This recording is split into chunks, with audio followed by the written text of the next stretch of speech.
নমস্কার, আমি doctor Manabendra. Hello homeopathy চ্যানেলে আপনাদের সকলকে স্বাগত জানাই। কথায় আছে, দাঁত থাকতে দাঁতের মর্ম বোঝে না।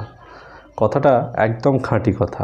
ঠিক যখন দাঁতের গোড়ায় শিরশিরানি বা যন্ত্রণা শুরু হয়, তখনই বোঝা যায় যে কষ্টটা কী রকম। বন্ধুরা, দাঁতে ব্যথা একটি খুবই সাধারণ সমস্যা, কিন্তু যখন কোনো ব্যক্তির দাঁতের যন্ত্রণা শুরু হয় তখন তার জীবন অস্থির হয়ে ওঠে। দাঁতের যন্ত্রণার জন্য ভালোভাবে কথা বলতে পারে না, অনেক সময় জল পর্যন্ত খেতে পারে না এই দাঁতের যন্ত্রণার সমস্যার জন্য। সচরাচর আমরা মুক্তোর মতো সুন্দর এবং উজ্জ্বল দাঁত চাই, কিন্তু যাদের দাঁতের যন্ত্রণা হয় তারাই একমাত্র দাঁত সম্পর্কে সচেতন হন। তার আগে কিন্তু এই সচেতনতা থাকে না।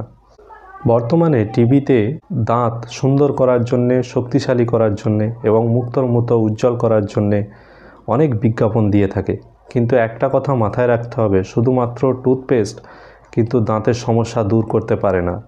সুস্থ দাঁতের জন্য আপনাকে সবসময় দাঁত পরিষ্কার রাখতে হবে, ক্যালসিয়াম এবং প্রোটিন জাতীয় খাবার দাবার খেতে হবে। এবার আমরা জেনে নেব দাঁতের যন্ত্রণা কেন হয়। খুব মিষ্টিযুক্ত খাবার খেলে দাঁতে এক রকমের ব্যাকটেরিয়া তৈরি হয় এবং সেই ব্যাকটেরিয়াই দাঁতের যন্ত্রণার জন্য দায়ী।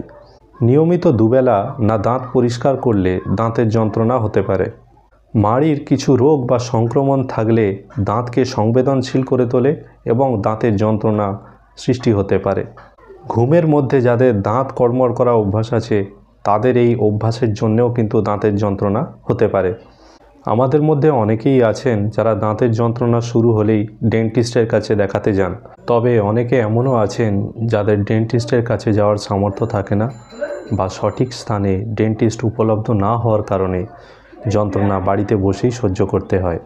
তাই আজকে আমি কয়েকটি হোমিওপ্যাথি ওষুধের কথা বলবো, যে ওষুধগুলি দাঁতের তীব্র যন্ত্রণাকেও এক নিমেষে কমিয়ে দিতে পারে।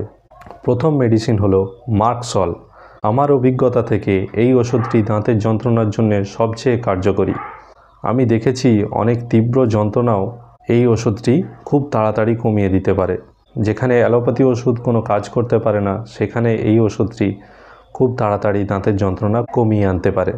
যেসব দাঁতের যন্ত্রণা রাত্রেবেলা খুব বেশি হয় এবং একটি দপদপানি ভাব থাকে, গরম জলে উপশম হয় এবং সাধারণত ডান দিকের মাড়ি বা দাঁত সংক্রমণ হয়ে থাকে, এই ধরনের দাঁতের যন্ত্রণার জন্যে বড়রা মার্কসল 1M পরপর 3 দিন 2 ফোঁটা করে দিনে একবার খেতে পারেন। খেলে এই ধরনের যন্ত্রণা খুব তাড়াতাড়ি উপশম হয়ে যাবে। বাচ্চাদেরকে এই মার্কসল দিলে 30 পাওয়ারে দিতে হবে। আরেক ধরনের দাঁতের যন্ত্রণা দেখা যায়, যে দাঁতের যন্ত্রণায় দাঁতে দাঁতে হালকা চাপ দিলে ব্যথা বৃদ্ধি পায় এবং যখন বেশি চাপ দেওয়া হয় তখন সেই ব্যথার উপশম দেখা দেয়। এক্ষেত্রে চায়না 30 দিনে 2 বার করে খেলে এই ধরনের দাঁতের যন্ত্রণা প্রশমিত হয়ে থাকে। আরেক ধরনের দাঁতের যন্ত্রণা দেখা যায়, যে যন্ত্রণায় ঠান্ডা জল বা গরম জল উভয়েরই সংস্পর্শে এলেই দাঁতের যন্ত্রণা বৃদ্ধি পায়।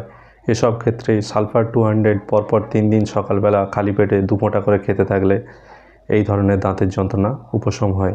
এছাড়াও নতুন কিছু অভ্যাস আপনার প্রতিদিনের রুটিনে যোগ করলে দাঁতের ক্ষয় থেকে রক্ষা পেতে পারেন। 1 হলো দিনে 2 বার ব্রাশ করা, 2 হলো খাবার পর কুলকুচি করার অভ্যাস এবং 3 নম্বর হলো যদি আপনি ধূমপান করে থাকেন সেটা ছেড়ে দিন। আজকের ভিডিও এতটুকুই। পরবর্তী ভিডিওতে আবার একটি নতুন টপিক নিয়ে হাজির হব। সবাই ভালো থাকবেন, সুস্থ থাকবেন, নিয়মিত শরীরচর্চা করবেন। নমস্কার।